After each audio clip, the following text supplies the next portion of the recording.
Today we're making Japanese white stew from scratch. However, it's going to be extra special because I have an extra step that will make your stew look gorgeous. How gorgeous, you might ask? Well, have you ever noticed that every Japanese stew on the box, especially the curry ones, have this perfect supermodel carrots? If you can imagine biting into one, it looks so tender and so smooth. But how does this carrots get this way? We'll get there, but let me show you how to make the base of the stew first. Here we have shimeji mushrooms, but you can use any mushrooms that you like.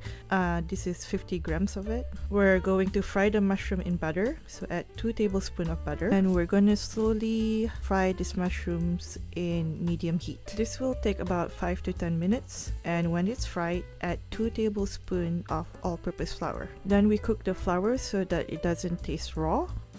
When that's done, you can slowly add about 2 cups of water.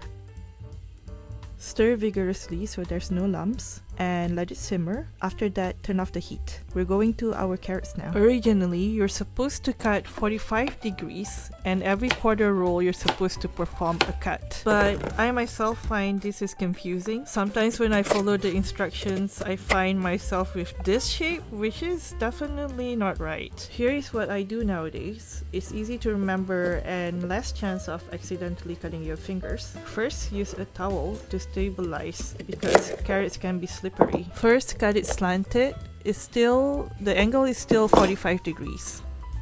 Then you turn the carrot around until you find the biggest surface area. Every time you cut from now on, you aim to cut this big surface area into half. When you aim towards the biggest surface area, it also minimizes the chance of your knife slipping. So the carrot now have a lot of surface area. It'll cook faster and look really pretty. But we're not done yet. That's only the first step. When you're done cutting the carrots right to the end, and you still remember we still need to make it tender, soft and smooth, you need to reach for your potato peeler and soften all the sharp edges. For a home cook, I guess this is like Michelin level of detail, but it's worth it. It creates the best mouthfeel for our white stew. Yeah, it's time for our white stew in case we forgot. So we're gonna make it easy. We're gonna steam all the vegetables and it's roughly about 1 cup each. And if you're wondering, should we do it for the potato? Yes, let's do it for the potato too. Let's soften all the sharp edges. For soup and stews, when you put the vegetable in too long, it tastes like boiled vegetable juice. So that's why I steam the vegetable first. The way that I steam the vegetable is very easy. You just dump everything in a pot and then you add 1 cup of water and 1 tablespoon of butter. If you have a transparent lid, it's better so you can see what's going on while it's steaming. Set your stove on high heat and this usually takes about 10 minutes. Adding butter seems to help with the brightness of the broccoli and also it makes the stock water tastier. See how bright green it is? This part always makes me happy. The potatoes at this stage isn't fully cooked yet, so we'll add these potatoes to the base stew. As the base stew is simmering in medium heat, we can add some protein.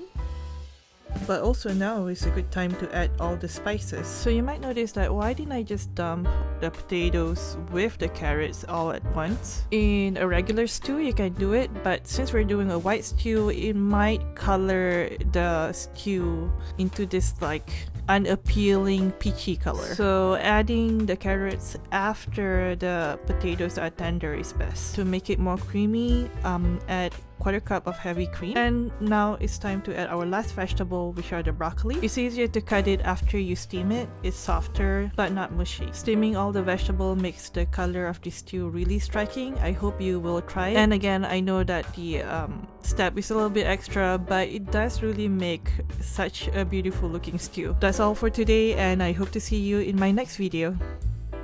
Bye now.